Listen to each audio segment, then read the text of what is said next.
Hi, I'm Dan McDade, your host and president of PointClear. I want to welcome you to a very special edition of PowerViews today. I'm in Greenville, South Carolina with my friend Dan Waldschmidt. Dan, it's great to be with you today. It's good to host you. Yeah, thank you. Welcome. I appreciate it. And today I have the pleasure and the privilege to talk about Dan's new book, Edgy Conversations. And first I want to do a little bit of an introduction.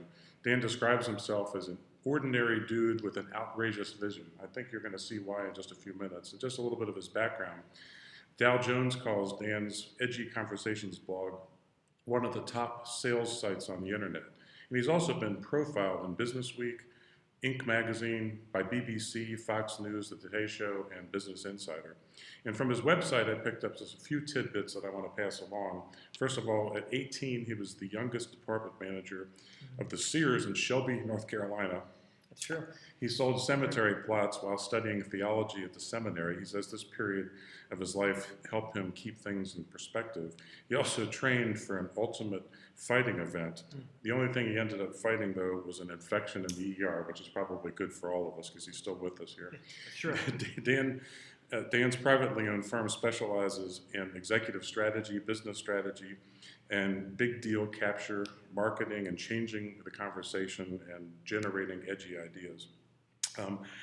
Again, we're here today to talk about his new book, which I actually have right here. I'll just show you the cover. Edgy Conversations, with the subhead, How Ordinary People Can Achieve Outrageous Success. Now, almost anything that I can ask you about the opening and the closing of the book is going to give away the book, so I don't want to do that. I'm going to stay away from that. But maybe you can talk a little bit about the inspiration to write the book and a little bit about your grandfather's story. Yeah, that's a cool story. Yeah. So I was reading books about motivation and success at a very, very early age. And of course, my grandfather's story, which is in the book, it's one of those, one of those stories you call bullshit on. It's so almost unbelievable. But I'm hearing stories like this. So inspiration isn't new. At the same time, I'm hearing this new brand of motivation. It felt really weird. I would read books that would say, put a sticky note on the wall that says, be happy, or on the mirror. When you wake up and see it, you'll be happy. And I thought, man, here I was creating millions of dollars in new business and new company growth. I thought, I'm not happy, I'm tired. I just spent 17 hours at the office, I'm worn out. And so I thought, what's really the key to this? How do ordinary people achieve outrageous success? It can't just be putting sticky notes on the mirror. It's got to be more. So I started digging in. We looked at 1,000 high performers in business, math, sports, science, and politics. And that was the premise. I was really looking for a book like this that I could read. And so I wrote one. Don't know that makes any sense, but that's what happened. Okay, and then your grandfather's story is remarkable. Maybe you can talk a little bit about that. Yeah, so he was one of those World War II guys who we kind of hear stories about, or the Band of Brothers sort of segments that make for great TV, but a mortar round hit his foxhole, killed his partner, and against these impossible odds, his back was all torn up and just really not in a good way. He makes his way across the battlefield into the salt water of an ocean. He tells the story about how he makes his way back to what's eventually safety. And there's so many obstacles. And of course, I think in the book, it parallels the obstacles we face in our path to success. But, and when you're, it's my grandfather, and I met him and hung out. He's passed away now, but, I know him, and we've passed, or it's just, you see a guy like that, tough, passionate, sincere, human, you're like, wow, what excuses can I make? I mean, that seems pretty pitiful, Yeah, you said in the book he was a swimmer, but that he barely had any energy left, and somehow he made it, one stroke after another to that ship where he could be saved and then go on to have a very interesting career. But I don't want to give away much more of the story. No, it's great. It opens that chapter, that jumping right into it. Yeah. So, and of course, if you read the end, if you get all the way to the end, you'll find out even more. As Paul Harvey would say, the rest of the story. That's right. So let's talk a little bit about the 4 behaviors that you cover in the book. And there's a lot more to the book. I really liked it. Toward the end of the book, there was some lists and some additional data. But the book is really written around these 4 behaviors. Let's talk a little bit about that. So what we uncovered in our quest for how ordinary people achieve success was that there was extreme behavior, disciplined activity, a giving mindset, and what we call human strategy. Of course, we spell human with a Y. Yeah, right, yeah. Those Edge-ha. HY is, okay. That's right, that's right.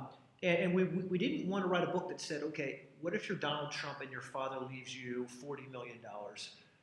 How do you then be successful? He can write that book. We didn't write what happens if you go to Harvard or Stanford or Yale and have a great degree. How do you then become? There's a few people who could write that book. We really look at how ordinary Joes and Sallys kind of pull themselves together and achieve success.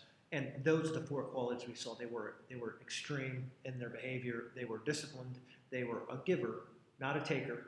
And then they were human. They understood pain and fear, not just, oh, well, my piece of paper says this, so it must be this. It was more about how real people think and behave. So. And we're going to get into each of those. I guess one of the things that I thought you might get a kick out of is years ago I had this boss who said, don't tell someone to do something, make them want to do it, and they'll find 10 ways to do it that you never thought of. And you talk about the importance of attitude and philosophy instead of a series of steps that people can follow. Can you talk a little bit about attitude and philosophy and that's important? Absolutely. So there's books about skill and books about will. This is a book about will. And many times what happens is someone will repeat the same skills, so the same steps, and they get different results. I mean, you have a successful business creating business opportunities for businesses, managing leads, creating leads, and someone follows the exact same steps and gets different results than you might have. And they go, well, your steps don't work. No. You didn't work them right, or your attitude was right. And we all know this because as having kids, I'll tell my 9-year-old son, go apologize to your brother. What you did was wrong, And he goes, I'm sorry, and stomps out of the room. Well, he followed those steps, but we all know his attitude probably wasn't right. So attitude really matters. We see it in sports when we say, man, his love of the game, man, he put it all out there. We recognize that. And then it comes to business. We go, just follow these steps. Doesn't matter what attitude you have, just follow these steps. You'll be a magical millionaire overnight. It doesn't work. Yeah. So I know one of the examples was, and I'm forgetting the name now, but the tennis player, Stan, was it? Yeah, who and now you're catching me on the last name too. Yeah. No, but he gets called chubby or fat and goes on to, he'll never be able to be successful and goes on to win the Davis Cup. Right, one of the most successful players. That's right. And the book is really sprinkled with a number of examples like that, and I think that's a fun part of the book. In one part of the book, you said to make a difference, you must be different. Why is that? Well, because most people aren't different, and so if you're really going to cut through the noise and do something of value that adds value to the world, you've got to be something that isn't out there. And what's hard about it is there's so many pressures to be what's out there, but like 10% more. As soon as WhatsApp sells to Facebook, everyone wants to build the next messaging app. As soon as Skype sells to Microsoft for $7 or $8 billion, okay, what's the next platform? And we get all excited about this instead of saying, what's new? What's different? What can I do that propels me forward? Who is or who should be me? What type of person should I be behaving as? So many times it's just let's copy somebody, but maybe you get 100 results. I want 110 results. That's not different. That's just a little bit better, right? So yeah, how do you go after the 1,000 results? Probably. That's right. I know. We've never talked about this before. One of my favorite authors is James Lee Burke, because I think he writes beautifully. And there were several things that I wrote down from reading the book that I think the audience will appreciate, and also it'll help describe some of these different sections. And sure. In the section about discipline, you talked about that discipline is as much about denying as it is about doing, and that there are no sick days because every day matters. And you sum up our denial by talking about that it's socially acceptable. There are socially acceptable addictions, like, for example, making excuses, listening to the crowd, which we've talked about earlier today, and just our basic comfort. Talk a little bit about discipline and also how planning, which you brought out as a very important step in the book, how planning is critically important to successfully disciplining yourself. Yeah, so we're really good at doing things. We get up at the same time in the morning, so we think we're disciplined. We drop our kids off at school at the same time, pick them up at the same time, so we're like, I'm disciplined, I got that covered. What we uncovered from these high performers is that they were willing to say no to themselves before they said no to other people. So, they weren't running around necessarily buying the next iPhone, just because they had the 4, they don't have the 6. You got to get the 6. And so what happened was their plans were all screwed up because they couldn't say no to themselves. So that $800 they might spend on that new phone, or $200, whatever it is, if you're buying it on plan. Yeah. That money could have gone towards turning their hobby into a business, or actually hiring a consultant to help them. They didn't have the money because they were spending it on things that didn't really matter over time. Successful people on the opposite end of that were doing everything opposite. They were saying, I'm not going to do that. I'm going to pursue the things that give me lasting value. It's almost kind of like weight loss. We all want to lose a few extra pounds, and it's just like sometimes you're like, but I really want to have one more bite of that because it's so delicious. I think life and pursuing goals is a lot like that struggle. Yeah, sort of like eat less and exercise more, and it may work out better. That's right. That's right. I know one of the stories that you told was about a boxer who, basically denied himself over and over and over again for years, but then eventually the payoff was he won. Mike Weaver. Won. It's amazing, and ESPN rates him as like one of the top 20 comeback stories of all time. I mean, no one expected him. It was a sparring partner of Muhammad Ali. Right. Those are some of the funny stories or not funny, very fascinating stories, because we know him in his post-conquest days, as a champion, heavyweight champion of the world. Like, oh, that guy has always been successful. He's always been a champion. No. For a dozen years, he was a sparring partner of Muhammad Ali. And Muhammad Ali didn't want him to go into battle. He said, continue sparring, and he kind of just says, all right, this is what I'm going to do. He was patient and disciplined, and when his time came, man, he ran with it. He was ready. And kind of like when you decided you were going to win the piano contest. You did everything you had to do in order to be the best of us did. I may not be a prolific champion, but for that moment, at that day, at that time, I was pretty damn good. Yeah.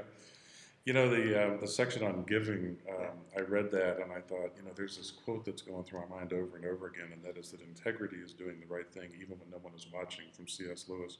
In your book, you state that giving is a gift and that giving expects nothing in return. Yeah. I guess, what did you most want to accomplish with that section of the book?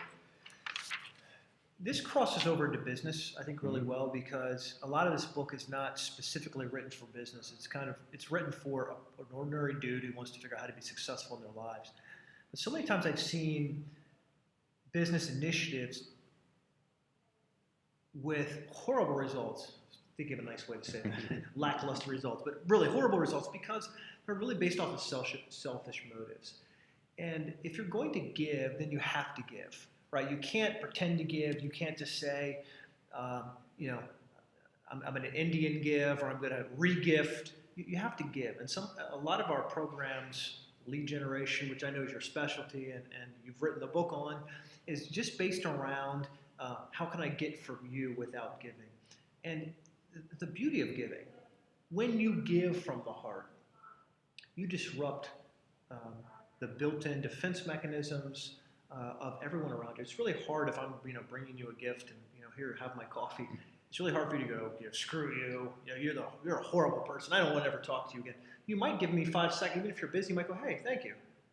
We should catch up or something. We kind of have these standard responses where for giving is what makes that possible. It pulls down the guards. It lifts up. And of course, there's a bunch of stories in those chapters as well of how giving is really transformational. The disconnect is when we come to business many times, we go, oh, well, that works for church and community and school and interpersonal relationships, but not for business. And nothing could be further from the truth. When you truly give, it's a gift, which means it has to have value, right? Just because you have a PDF and call it a white paper doesn't magically mean that people go, ooh, I have to have this. That's kind of silly. So I'm a little off topic here, but I'll say this is one of the most, when someone asks me, how do I change my business? This is one of the most transformational things that business leaders can do is figure out what you can give. If you screw up, what can you give to solve this problem? Mm-hmm. When I was reading this section, it reminded me of something that happened to me. The sales guy says, enough about me, what do you think about me? But something that happened to me years ago is that I would set up all these networking meetings. And, I would go to this one coffee place and I'd have a meeting at 7, 8, 9, 10. And to a great extent, when I woke up, I didn't sleep very well when I had a big morning, and when I woke up, I was kind of like, queasy and nervous, And the 10 o'clock meeting one day came around, and it was a woman who actually, and it was like halfway through that meeting, I decided that, these meetings are not for me to get, these meetings are for me to give. Yeah. And if I enter these meetings with a giving heart as opposed to a getting heart, then I'm going to enjoy these meetings, which I haven't enjoyed any of them. So it's interesting. I know that feeling. And there's a pay it forward movement going on in Atlanta that I've been a part of, and also in a study that we're doing right now. One of the things that our group has asked us to do, or our mentor has asked us to do, is to say, everybody that you encounter this next week, just ask them, what can I do for you? How can I help you? So anyway, that all kind of flooded into my mind as we were talking about that. You had good results from that meeting? Absolutely. Yeah, good. absolutely. Good. That's a horrible meeting. No. We'd have to rewrite the book. It changes the way that you do, the way that you approach everything. It does. Yeah. And I have to read some of this as opposed to memorizing it. First of all, I'm not that smart, and secondly, I don't want to screw up the words here. But in the human strategy section, I actually thought this was, in fact, I read this to my wife yesterday, and she said, "Did you write that?" I said, "No, I'm sorry, I didn't write that. It was Dan Waldschmidt." But so the section says that pain is the primary driver of everything that you do or don't do.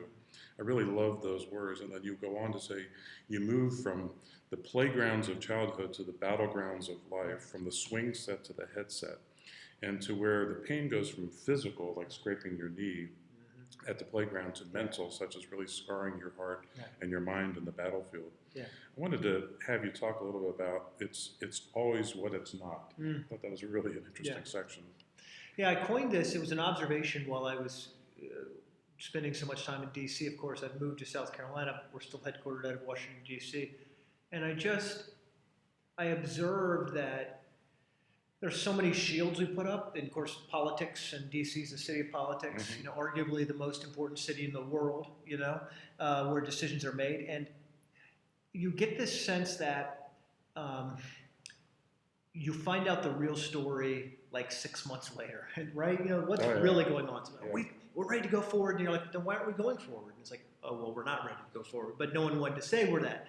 So I coined this phrase, it's always what it's not. I used to tell my sales teams this. If someone says, I have budget, you should assume they don't have budget. And they're saying that because their pain and fear responses are built in to say, well, if I say I don't have budget, you're not going to spend any time with me. The real honest discussion would be to say, okay, so I'm reviewing. We've got budget that comes out September 1st from the federal government. We're looking at options. I can't buy anything today, but if you impress me and spend good time with me, then when I have my budget dollars, I will spend them with you.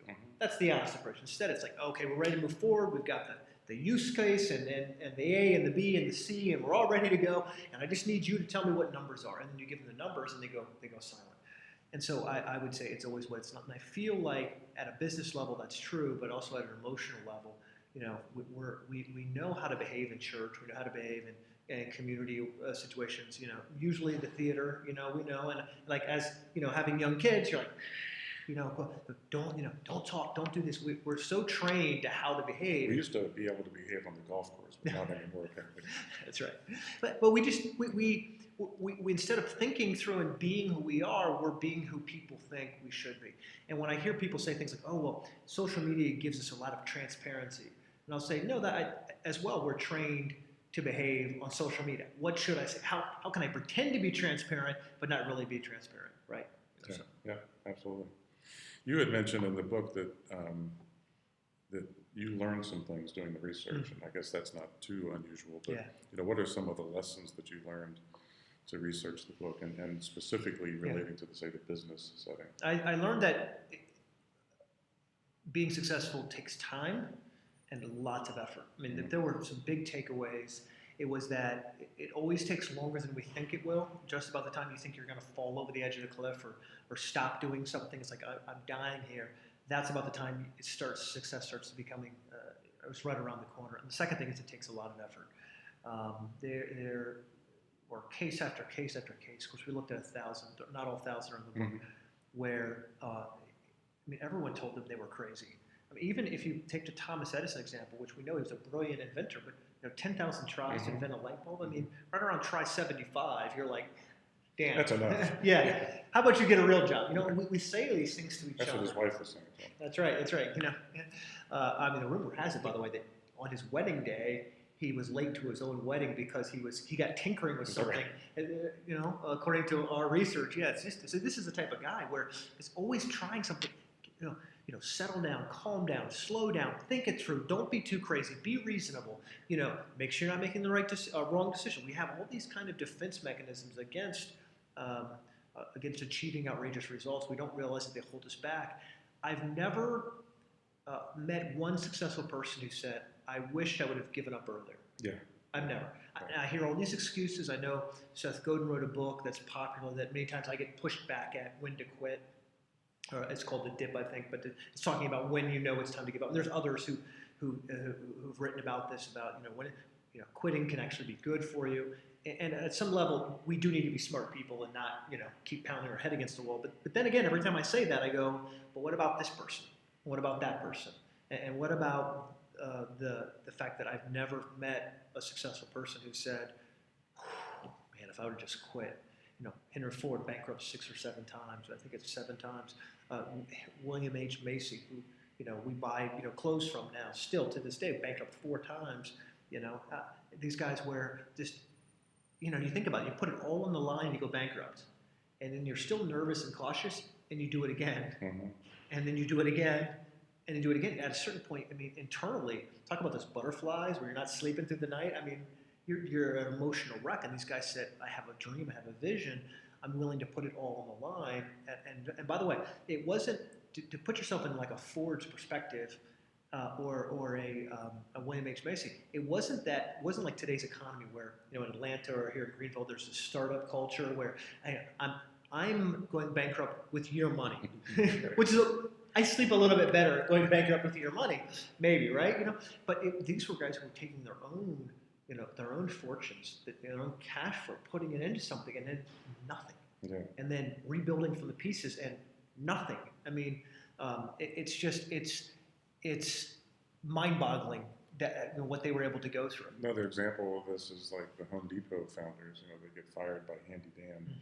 They're out on the street, and then they start that one store on Memorial Drive, and the rest is history. That's right. And success stories. We don't talk about Handy Dan at all, do we? Exactly. Exactly. Both of us are Dans. Right. Yeah. So. We're Handy Dan only to our wives. That's right. Even not there. You should see me try to do plumbing. It's a disaster. You somewhat already answered this, but maybe you can think of 1 or 2 other points. In the book, you mentioned that success is not about what you do, but it's about who you are. And again, we're talking about ordinary people having outrageous results, having the vision for outrageous results. What's something else that you give as a takeaway? Well, culturally, one of the things that we have to assume about success is that it's around money. Even yesterday, I was watching the Today Show. They were talking about this new lottery that 400 million or something, and it keeps growing. They're talking about we've had more $300 or $400 or $500 million lottery winners than ever before. More people are playing. And so we associate success with money with freedom, more options, things like that. Every once in a while, there's a story, like in the middle of Iowa, where some church-going community leader who had 3 beautiful daughters either had like child pornography on his computer, and something despicable, like really off the charts crazy. Or he embezzled, $400,000 from the local bank or something. We're like, oh, what happened? And it's moments like this that highlight that what we do isn't really isn't as important as who we are, because who we are leads to what we do. And there are kind of disgusting behaviors we all have, things that, given in a pinch, we might do things that we wouldn't ordinarily do because of the attitudes and motivations that are behind us. So having the right attitude, who we are as people, leads to success. And that, tie it back to what we just talked about, hard work. If you're a person who believes and is willing to invest in your own dream, then you are willing to do whatever it takes. You are willing to work those 100-hour weeks, whereas other people are saying, I'm going through those motions. I wanted to be rich, So I'm going to get a job, I'm going to get an MBA, and I'm going to try to do these things so I'll be financially secure and make enough money to be called rich. Someone who has an attitude of wanting to change the world, let's say, looks at life completely different. He doesn't say, I'm going to work a 9 to 5 and I'm going to get an MBA. He doesn't look at it as a series of steps. Mm-hmm. He just looks at it as moments, moments and opportunities. And you take them and you do them, and that drives you to do things where the guy who's following the steps is, I went to college, how come there's no jobs? You know, I got my MBA, how come I'm not promoted? Because they look at things as what they did. I did this, why didn't I get this? Mm-hmm. You know, this is not fair, you know? And whereas the person who says, I want to be a better version of me, so I'm going to get an MBA so I can learn more. I'm gonna do this internship, or I'm gonna pursue this path so that I'm a better version of me. All of a sudden, and again, that path isn't strewn with daisies and dandelions. There's hardships there, like it is for the other person. But that perspective frames up how you proceed, and it goes back to that effort part. I think of just when your attitude is I want to change the world, there's nothing you won't do, right, in order to achieve that result. And to your point. Someday I'm going to write a book on this because I love the signs that you see, like for example on trucks and on churches and that kind of thing. And I was trying to think of something that I could give you as part of our session today. Sure. So I found what I thought was a perfect thing driving down the road. I think it was yesterday or the day before yesterday, and that was that a candle doesn't lose anything by lighting another candle.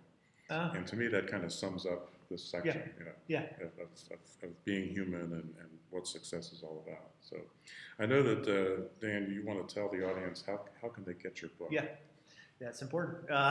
EdgyConversations.com. If you go to EdgyConversations.com, we've got videos there. We've got all kinds of references.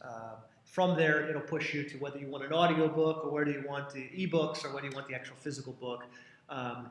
I know I read a lot of ebooks. My phone's with me all the time, so even as we're recording this, so this is one book we stylized, look and feel and touch, so that it's something you want to actually pop open and actually look through. So we're pushing people actually to the physical book and so here's the book again, and there is a workbook that goes along with this. That's right. As one of the options. So Edgy Conversations. How ordinary people can achieve outrageous results. I'm with Mr. Outrageous here. And thanks for your time. I appreciate it. And for now, this is Dan McDade signing off on another edition of PowerViews. Thanks so much for watching.